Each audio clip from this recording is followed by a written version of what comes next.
Seja bem-vindo a mais um estudo da nossa lição de Escola Sabatina. Hoje eu venho fazer um convite para você que já teve o desejo de estudar essas lições junto com outros irmãos. Saiba que isso é possível. Todos os sábados, às 9 da manhã, através do Zoom, alguns irmãos do nosso movimento se reúnem para estudar o conteúdo dessas lições. E você é nosso convidado especial. Não deixe de participar. Entre em contato conosco através das nossas redes sociais, do nosso número de WhatsApp. Que Deus abençoe muito você e bom estudo! Olá, sejam todos bem-vindos a mais um estudo de lições da Escola Sabatina. Estamos com uma série de estudo esse semestre que fala sobre o escolhido do nascimento à tentação no deserto. A lição hoje, de número 21, que vamos estudar, vai falar sobre batismo de Jesus. O verso áureo diz o seguinte: no dia seguinte, João viu a Jesus que vinha para ele e disse: eis o Cordeiro de Deus que tira o pecado do mundo. Este é aquele do qual eu disse: após mim vem um homem que é antes de mim, porque foi primeiro do que eu. João 1, 29 e 30. Pergunta 1. A mensagem do profeta do deserto se espalhou? Apesar de Jesus e João Batista serem primos, eles haviam tido alguma comunicação direta? O texto do Desejado de Todas as Nações, na página 109, nos esclarece bem o que de fato aconteceu então. Por toda a Galiléia se espalharam as novas do profeta do deserto e de sua maravilhosa mensagem. Esta chegou até os camponeses das mais remotas cidades da montanha e aos pescadores da praia, encontrando nesses corações simples e sinceros a mais genuína aceitação. Em Nazaré repercutiu na oficina de carpintaria que fora de José, e houve alguém que reconhecesse o chamado. Seu tempo chegara. Afastando-se de seu diário labor, despediu-se de sua mãe e seguiu os passos dos compatriotas que afluíam em multidões ao Jordão. Jesus e João Batista eram primos e intimamente relacionados pelas circunstâncias de seu nascimento. Todavia, não havia tido nenhuma comunicação direta um com o outro. A vida de Jesus fora passada em Nazaré, na Galiléia, a de João no deserto da Judéia. Em ambiente grandemente diverso, tinham vivido separados e não se haviam comunicado entre si. A providência assim o determinara. Não se devia dar lugar à acusação de haverem conspirado para apoiarem mutuamente suas pretensões. Nós vemos aqui então que a mensagem de João, ela havia se espalhado por toda a Galiléia, em todo lugar, chegando até lá na carpintaria de José, e foi o momento então que diz aqui que Jesus então reconheceu o seu chamado, despediu-se de sua mãe, e então ali ele deu início ao seu ministério. Ele foi procurar então João. Mas até aí, né, antes disso tudo, eles nunca tiveram nenhum tipo de contato, né? E haviam vivido em lugares bem diferentes e então não se encontraram antes disso. E fala também, eu achei bem interessante, que foi a providência divina que assim permitiu, né? Que eles não se vissem antes, para não dar lugar então a que tivesse então o pensamento, né, de haverem eles conspirado, né, combinado, né, todo o seu trabalho. Então, continuando, né, muito interessante, né, são detalhes, né, que a gente vai aprendendo nos estudos. A pergunta 2, temos aqui A, B e C numa pergunta, que diz assim: A, de que fatos o Batista tinha conhecimento? B, o que havia dado ocasião para dúvidas? C, de que maneira João seria capaz de identificar o Messias? Texto inspirado, também continuando na página 109 do Desejado de Todas as Nações, diz assim: João tinha conhecimento dos fatos que haviam assinalado o nascimento de Jesus. Ouvira falar da visita que em sua infância fizeram a Jerusalém e do que se passara na escola dos rabinos. Sabia da existência sem pecado que vivera e cria ser ele o Messias, mas não tinha disso positiva certeza. O fato de haver Jesus permanecido tantos anos em obscuridade, não dando especial indício de sua missão, deu lugar a dúvidas quanto a ser, na verdade, o prometido. O Batista, no entanto, esperava com fé confiante, acreditando que, ao tempo designado pelo próprio Deus, tudo se haveria de esclarecer. Fora-lhe revelado que o Messias procuraria de suas mãos o batismo, e seria então dado um sinal do seu caráter divino. Assim seria habilitado para apresentá-lo ao povo. Então, João tinha conhecimento de tudo, né, sobre a vida de Jesus, até do fato de que ele tinha estado lá em Jerusalém naquela ocasião, né, que os pais o esqueceram lá. Só que diz que ele tinha dúvidas, né? Não tinha positiva certeza. Então, cria que ele era o Messias, mas não tinha positiva certeza pelo fato de que todos esses anos, então, muito pouco, né? Ele soube de Jesus e, então, ele realmente não entendia, né? Como era realmente para o que Jesus, né, estava se preparando, né? Enfim. E aí, então, ele foi revelado a João Batista, né, que Jesus, o Messias, né, ia procurá-lo, então. E foi assim, então, que seria um sinal para ele, né, ele reconhecer quem seria, né, porque ele até então nunca tinha encontrado pessoalmente com Jesus, então esse seria o sinal, que ele o procuraria para ser batizado. A pergunta 3. Como foi o encontro dos primos? Jesus foi batizado como confissão de pecado ou apenas para nos deixar o exemplo? Temos um texto aqui de Mateus 3, 13 e 15 a 15. Então veio Jesus da Galiléia ter com João junto do Jordão para ser batizado por ele. Mas João opunha-se-lhe, dizendo: Eu careço de ser batizado por ti, vens tu a mim? Jesus, porém, respondendo, disse-lhe: Deixa por agora, porque assim nos convém cumprir toda a justiça. Então, ele o permitiu. Em Marcos 1:9, vamos ver. E aconteceu naqueles dias que Jesus, tendo ido de Nazaré da Galileia, foi batizado por João no Jordão. Vamos então ler o texto inspirado, também no livro Desejado de Todas as Nações, página 110. Quando Jesus foi para ser batizado, João nele reconheceu pureza de caráter que nunca divisara em homem algum. A própria atmosfera de sua presença era santa e inspirava respeito.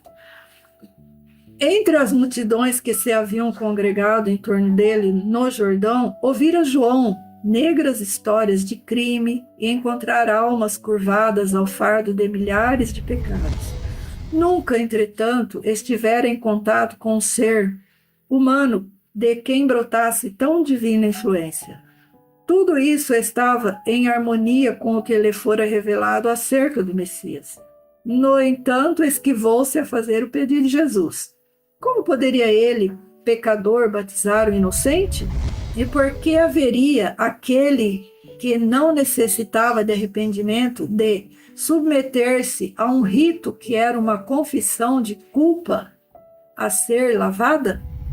Ao pedir Jesus o batismo, João recusou, exclamando: Eu careço de ser batizado por ti, vens tu a mim? Confirme, se bem que branda a autoridade, Jesus respondeu: Deixa por agora, porque assim nos convém cumprir toda a justiça. E João, cedendo, desceu com o Salvador ao Jordão, sepultando-o nas águas. E logo que saiu da água, Jesus viu os céus abertos e o Espírito, que como pomba descia sobre ele. Jesus não recebeu o batismo como confissão de pecado de sua própria parte. Identificou-se com os pecadores, dando os passos que nos cumpre dar. A vida de sofrimento e paciente perseverança que viveu depois do batismo foi também um exemplo para nós. Aqui o Desejar a Todas as Nações, página 111. Jesus não foi batizado para mostrar arrependimento por seus próprios pecados, pois jamais pecara. Assim fez para dar-nos o exemplo. Então, o encontro deles, foi quando João diz que quis esquivar-se, de batizar. Diz que João reconheceu, pureza nele, e aí achou que ele não precisava, então, do batismo, Mesmo tendo sido avisado para ele antes, tudo, ele não conseguia ver por que ele teria que ser batizado, Porque o batismo era um sinal, de que alguém tinha se arrependido de algum pecado, e ele aqui fala que ele não viu o pecado em Jesus, Então, Jesus foi batizado para nos deixar o exemplo. Então, não porque ele tivesse necessidade daquele batismo como confissão de algum pecado, arrependimento, de algum pecado, e sim para nos deixar, então, um exemplo. Nós devemos segui-lo, nisso também. Pergunta 4. Qual o significado de cumprir, tanto neste texto de Mateus 3,15, como também em Mateus 5,17? Vou ler aqui o texto da Bíblia, então. Mateus 3,15. Jesus, porém, respondendo, disse-lhe: deixa por agora, porque assim nos convém cumprir toda a justiça. Então ele o permitiu. E depois Mateus 5:17. Não cuideis que vim destruir a lei ou os profetas. Não vim abrogar, mas cumprir. Então aqui são dois textos, parecidos, mas alguma coisa, leva ao mesmo sentido, Fala um pouco diferente, mas é o mesmo sentido. Vamos ao texto, então, inspirado no livro O Maior Discurso de Cristo, Temos aqui página 48, 49 e 50.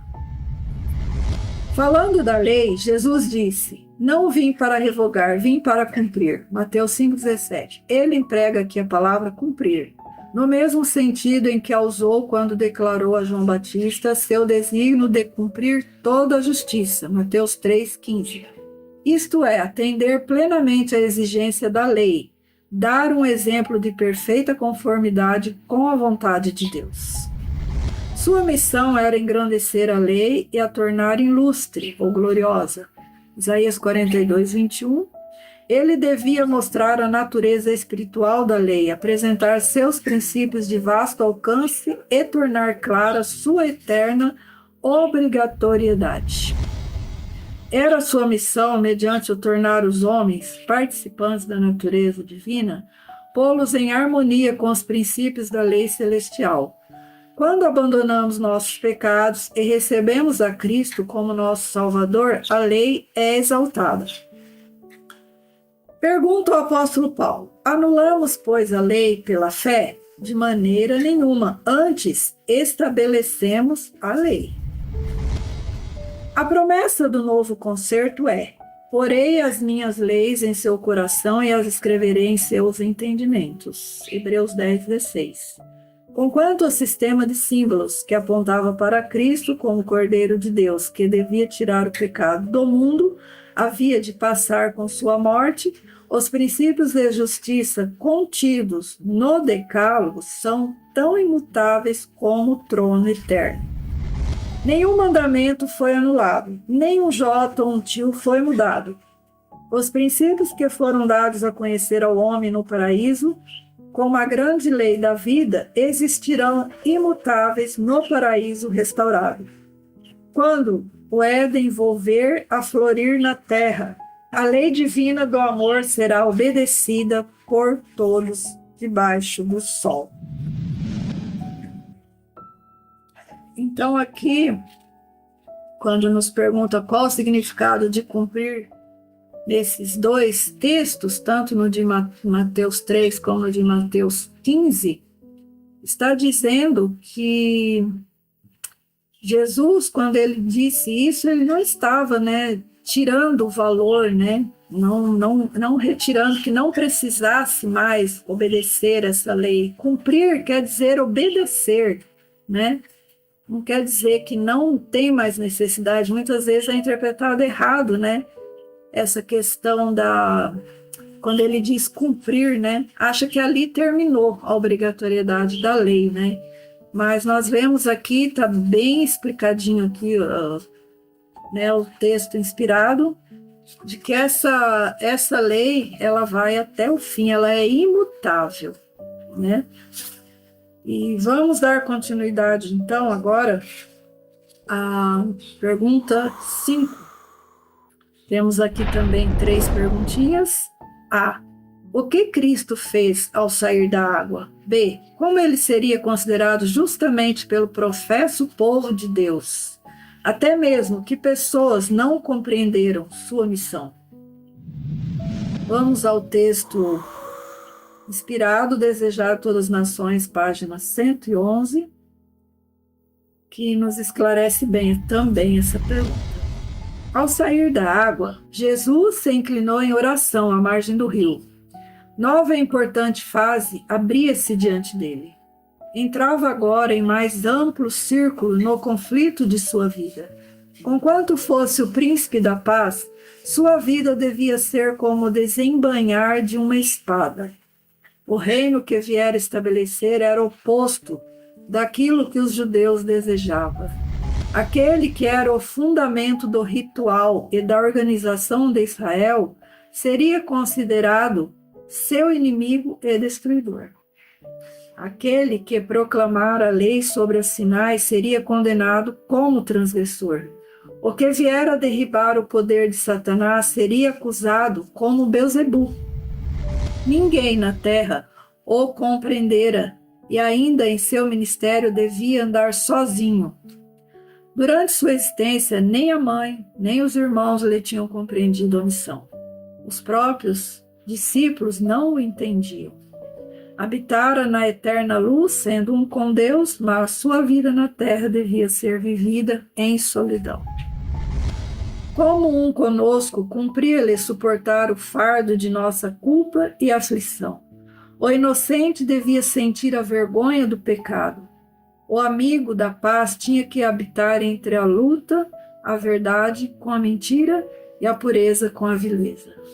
Todo pecado, toda discórdia, toda contaminadora consciência trazida pela transgressão lhe era uma tortura para o espírito.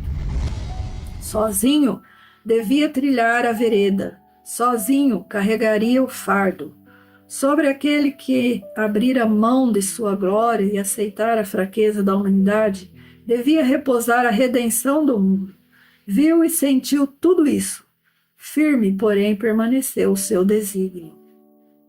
De seu braço dependia a salvação da raça caída, e ele estendeu a mão para agarrar a do onipotente amor.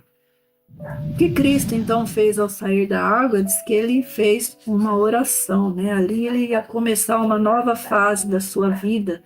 Ele já precisava então do auxílio divino, do Pai.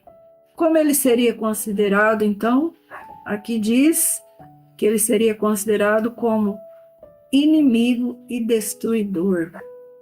E até mesmo que pessoas não compreendiam a sua missão, então aqui nos diz que seus pais, seus irmãos, também os discípulos, também ainda não tinham a verdadeira compreensão do mistério de Jesus, então. E é muito bonito, achei muito bonita essa nota, explica muito, dispensa até comentários, Fala muito bem, particularidades todas, a respeito de como Jesus então se sentiu, né, naquele momento, tudo que ele ia ter que enfrentar, veio assim tudo, acho, né, na mente, no espírito dele. Então, a situação, né, que estava o mundo, a situação das pessoas, a situação do próprio povo judeu, veio tudo ali naquela hora, né, sobre ele. E mais, então, diz que ele clamou, então, nessa oração, né, pediu auxílio, né, e então fala que ele estendeu a mão para agarrar a do onipotente amor, né? Ele buscou auxílio, ele não ficou ali, não trilhou sozinho, sem ajuda divina também. Como ele estava aqui como humano, ele precisou então da ajuda divina, assim como nós, né, precisamos. Pergunta número 6. Qual súplica Jesus dirige ao Pai e ela é respondida? Porque o Espírito Santo assume a forma de uma pomba? Vamos ao texto da Bíblia de Mateus 3, 16 e 17. E sendo Jesus batizado, saiu logo da água, e eis que lhe abriram os céus, e viu o Espírito de Deus descendo como pomba e vindo sobre ele. E eis que uma voz dos céus dizia: Este é o meu Filho amado, em quem me comprazo. Texto de Marcos 1 e 10. E logo que saiu da água, viu os céus abertos e o Espírito que, como pomba, descia sobre ele. Temos mais um texto em Lucas 3, 21 e 22. E aconteceu que, como todo o povo se batizava, sendo batizado também Jesus, orando ele, o céu se abriu. E o Espírito Santo desceu sobre ele em forma corpórea, como pomba. E ouviu-se uma voz do céu que dizia: Tu és o meu Filho amado, em ti me comprazo. Vamos ler então o texto inspirado que nos diz: O olhar do Salvador parece penetrar o céu, ao derramar a alma em oração. Bem sabe como o pecado endureceu o coração dos homens, e como lhes será difícil discernir sua missão e aceitar o dom da salvação eterna. Suplica ao Pai poder para vencer a incredulidade deles, quebrar as cadeias com que Satanás os escravizou, a derrotar em seu benefício o destruidor. Pede o testemunho de que Deus aceite a humanidade na pessoa de seu Filho. Nunca dantes haviam os anjos ouvido tal oração. Anseiam trazer a seu amado capitão uma mensagem de certeza e conforto, mas não. O próprio Pai responderá à petição do Filho. Diretamente do trono são enviados os raios de sua glória. Abrem-se os céus e sobre a cabeça do Salvador desce a forma de uma pomba da mais pura luz. Fiel emblema dele, o manso e humilde. Esses dois textos que eu li estão no livro Desejar Todas as Nações, na página 111. Agora, o próximo que eu vou ler é do livro Meditação Matinal 2005, Filhos e Filhas de Deus. Jesus é nosso exemplo em tudo quanto diz respeito à vida e à piedade. Foi batizado no Jordão da mesma maneira que os que a ele vão ter devem ser batizados. Os anjos celestes contemplavam com intenso interesse a cena do batismo do Salvador. E houvessem os olhos dos que assistiam sido abertos, teriam visto o exército celeste circundando o Filho de Deus ao curvar-se ele nas margens do Jordão. O Senhor prometera dar a João um sinal pelo qual ele pudesse conhecer quem era o Messias. E agora, ao sair Jesus da água, esse sinal foi dado, pois viu os céus abertos e o Espírito de Deus, como pomba de ouro polido, pairou sobre a cabeça de Cristo. E veio uma voz do céu dizendo: Este é o meu Filho amado, em quem me comprazo. Quando Cristo se ajoelhou às margens do Jordão, após o batismo, os céus se abriram e o Espírito desceu na forma de uma pomba semelhante a ouro polido e cercou-o com sua glória. E a voz de Deus foi ouvida das alturas do céu, dizendo: Tu és o meu filho amado, em quem me comprazo. Esse agora é do livro Meditação, minha consagração hoje. Anjos de Deus pairaram sobre a cena de seu batismo. O Espírito Santo desceu sobre a forma de uma pomba e resplandeceu sobre ele, e ficando o povo grandemente admirado, com os olhos fixos nele, ouviu-se do céu a voz do Pai, dizendo: Tu és o meu filho amado, em quem me comprazo. Mais um livro, então, aqui mostrando novamente, né, o que aconteceu quando então Jesus acabou de ser batizado. O céu se abriu, veio uma pomba, né? Falo que de ouro puro, né? Representando ali então o Espírito Santo. E então foi dita essas palavras pelo Pai, né? Este é o meu filho amado, em quem me comprazo. A pergunta 7ª agora. Temos A, B e C também dentro da pergunta 7. A. Toda a multidão avistou a visão celeste? Contudo, o que repousou sobre todos? Por que foram pronunciadas estas palavras? Texto inspirado, desejado de todas as nações, 112.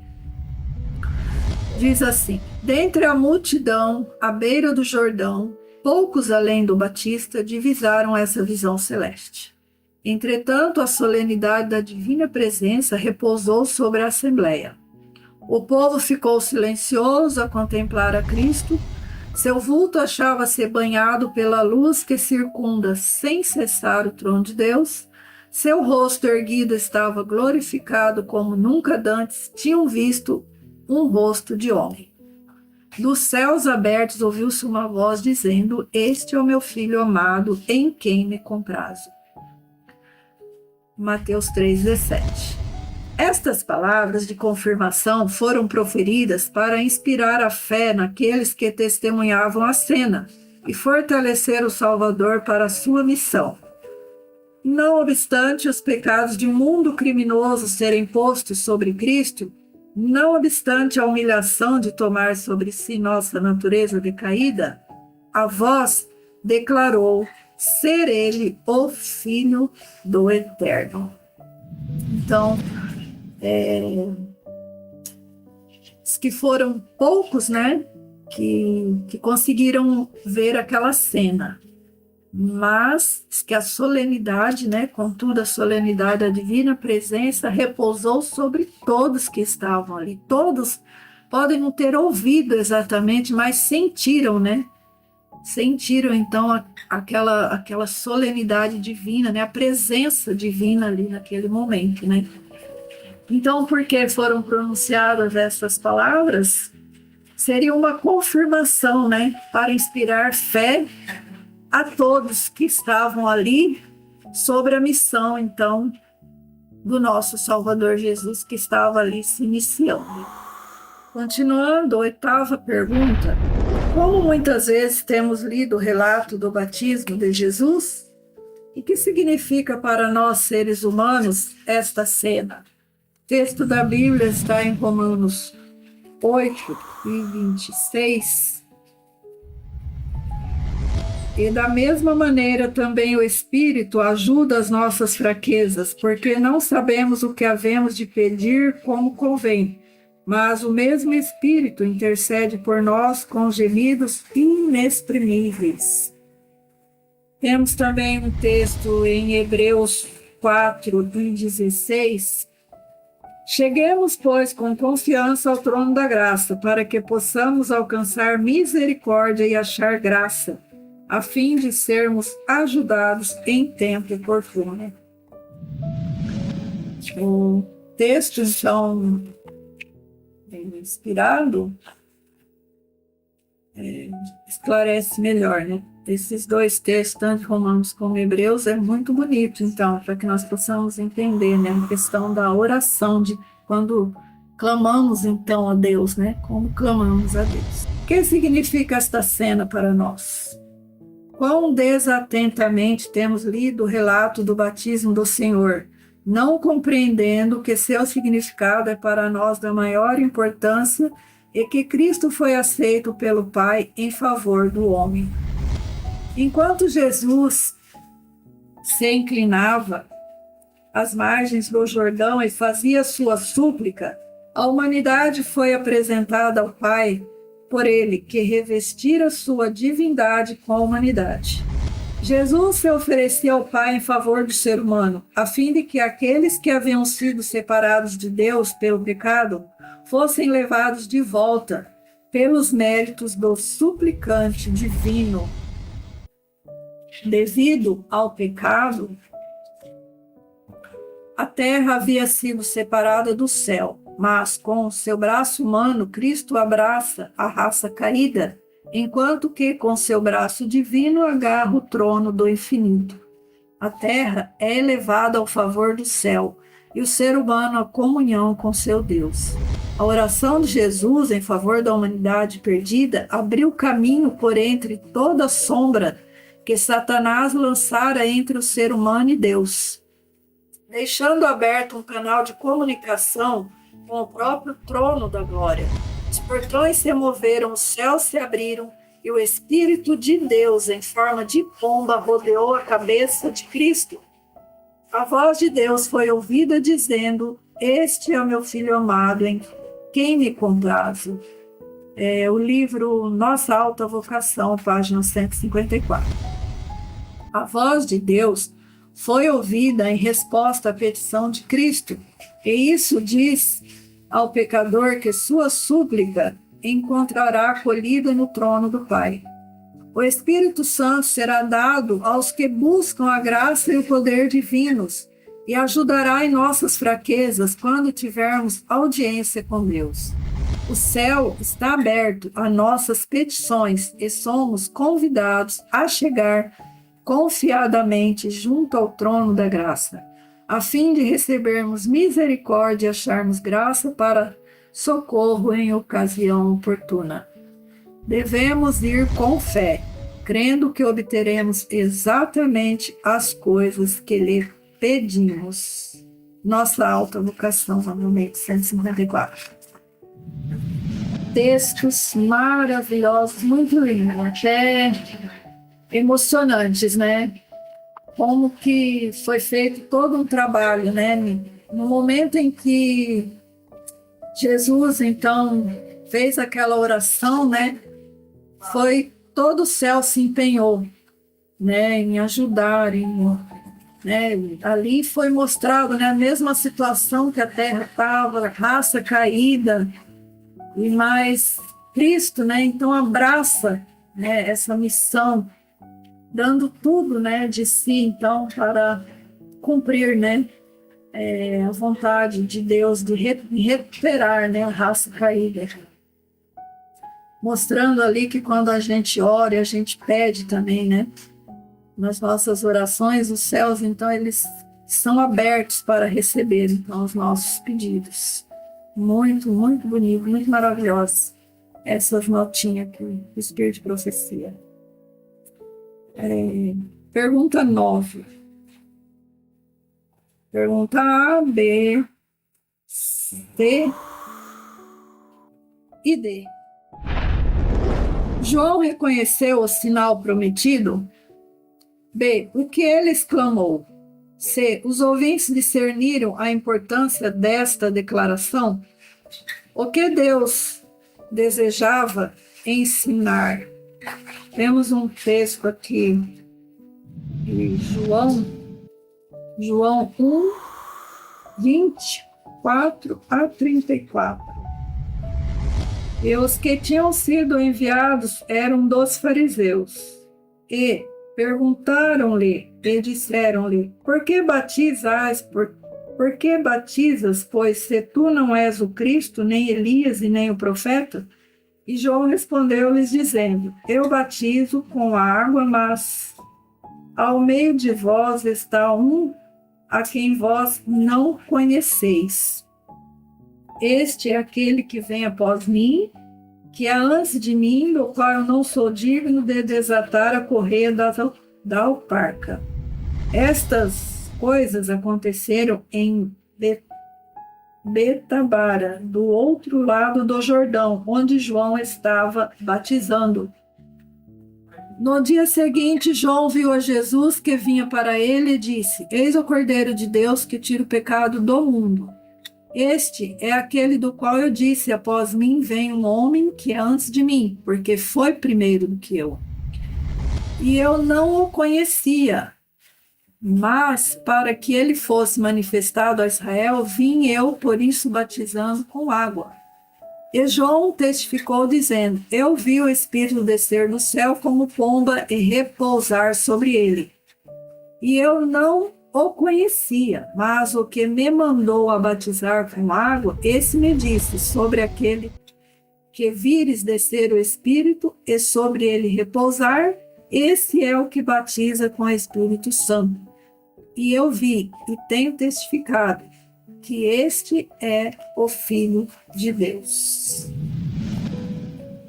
Então, o texto da Bíblia que vem contando, né, o que aconteceu ali naquele momento, e vamos ao texto, então, inspirado do Espírito de Profecia, desejar a todas as nações, 112.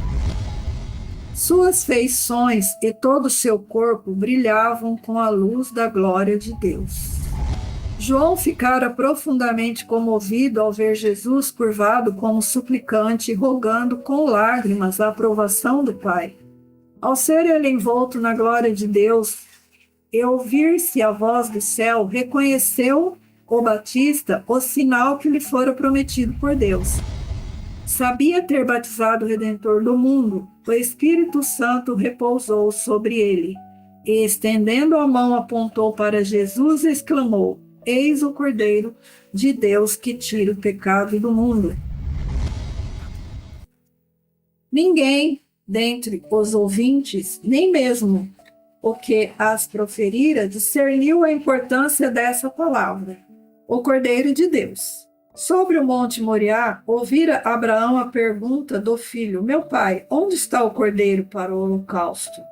O pai respondera: Deus proverá para si o cordeiro para o holocausto, meu filho. Gênesis 22, 7 e 8.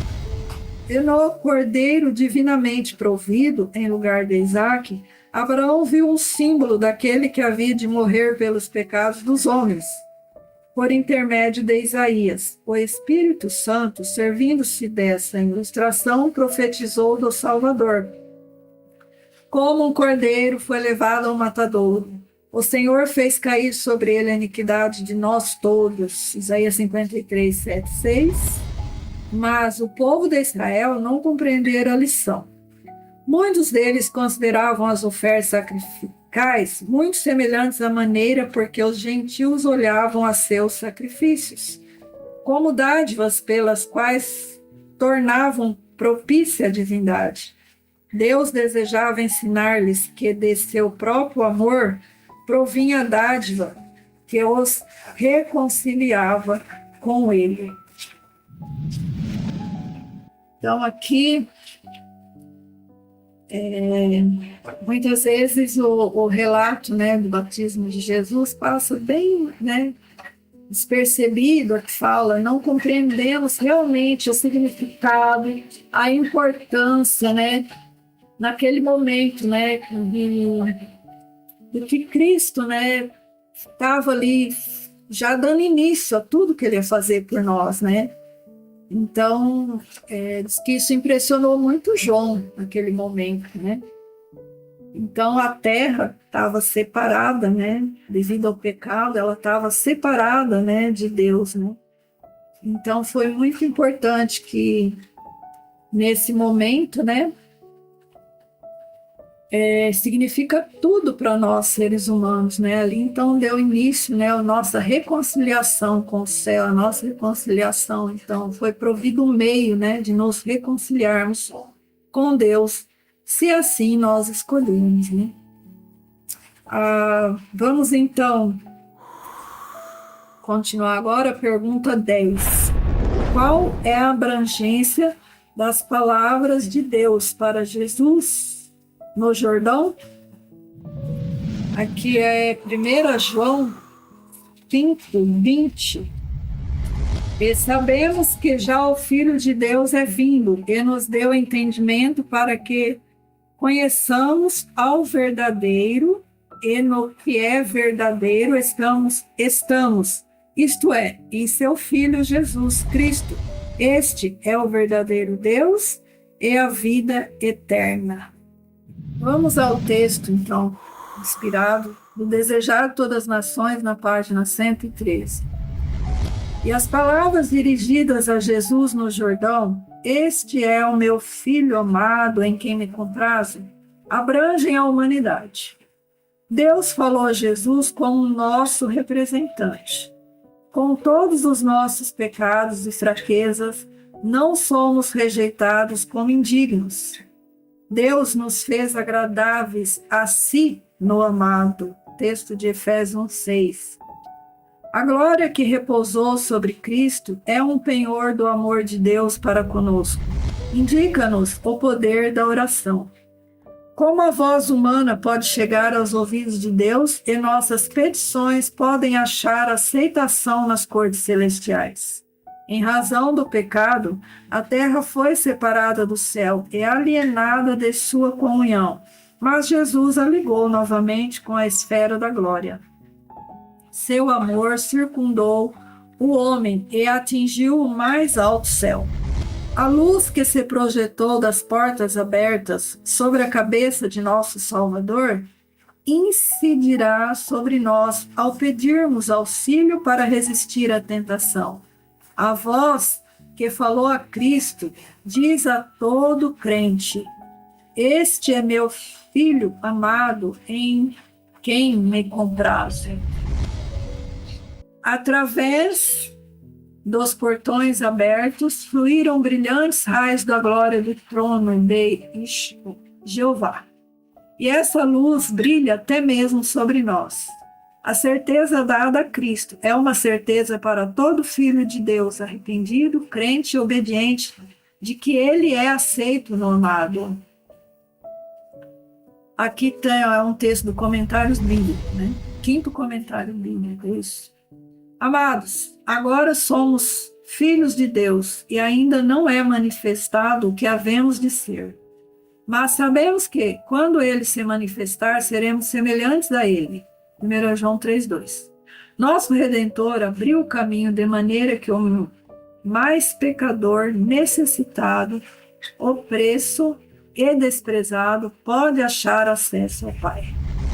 Todos podem ter um lar nas mansões que Jesus foi preparar. Isto diz o que é santo, o que é verdadeiro.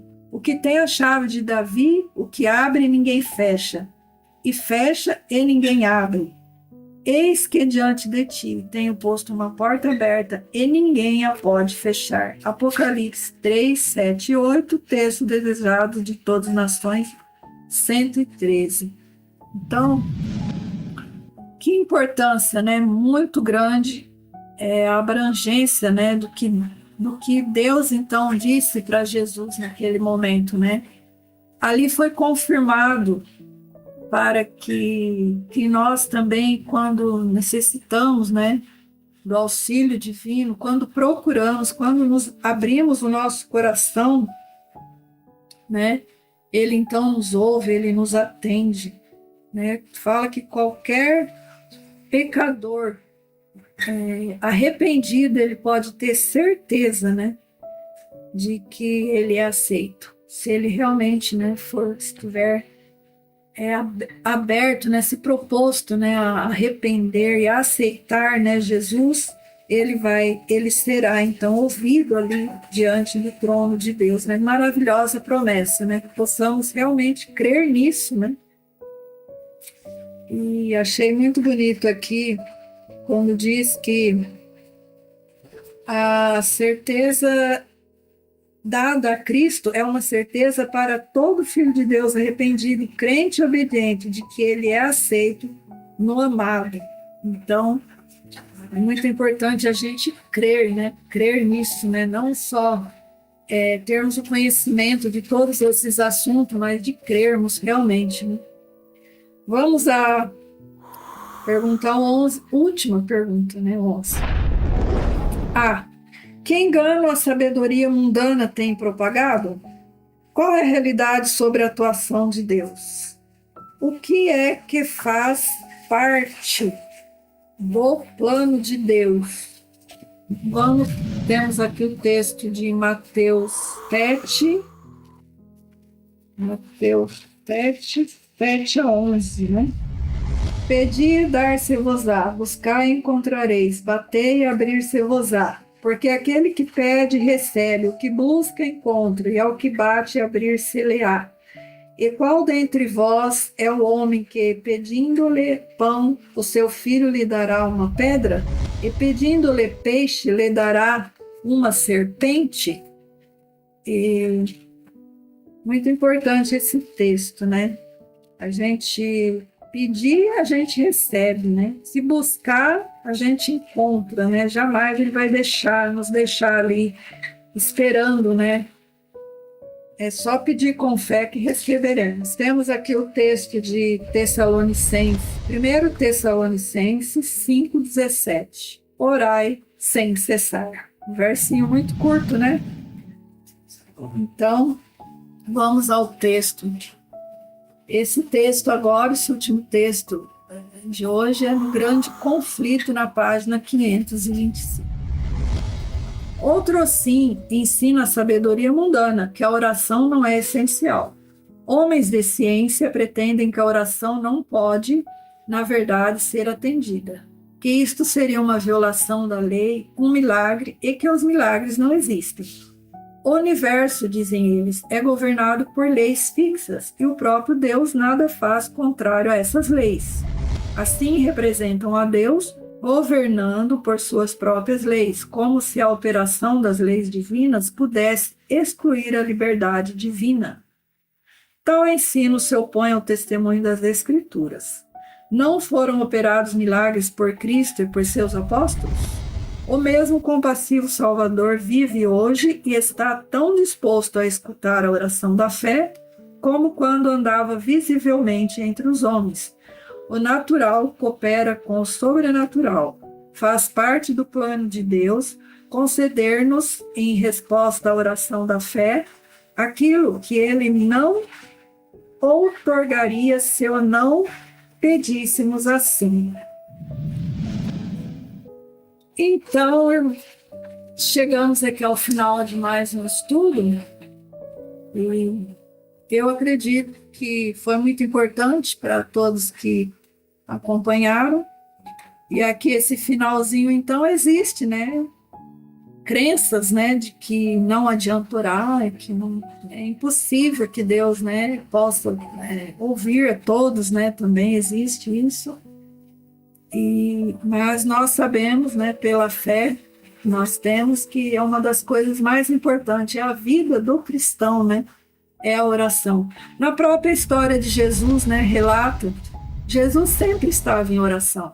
Desde ali, daquele momento do batismo, aqui que nós estudamos hoje, ele orou ali naquele momento ao Pai. E antes, nas outras lições que estudamos durante a sua infância e todo, ele sempre buscava Deus em oração, ele sempre, né, estava em oração. E durante o seu ministério, então, agora, ele sempre, então, esteve em oração, buscando auxílio, né, forças, né, para cumprir a sua missão. Ele necessitou de auxílio divino e através da oração, e nós também, quanto mais nós, né, realmente precisamos da oração em nossa vida espiritual. E que Deus, né, Deus, o Espírito Santo, possa nos conceder não só o conhecimento de toda a verdade, de toda a palavra, mas também a prática, né? Ele que vai nos dar força para, então, pormos em prática todo esse conhecimento que temos. Fiquem com Deus, Deus abençoe a todos. Em nosso site, vocês encontrarão estudos, notícias, dicas de saúde, além de todas as nossas lições. Participem conosco através da nossa página no Facebook e assistam todas as nossas lições através do YouTube.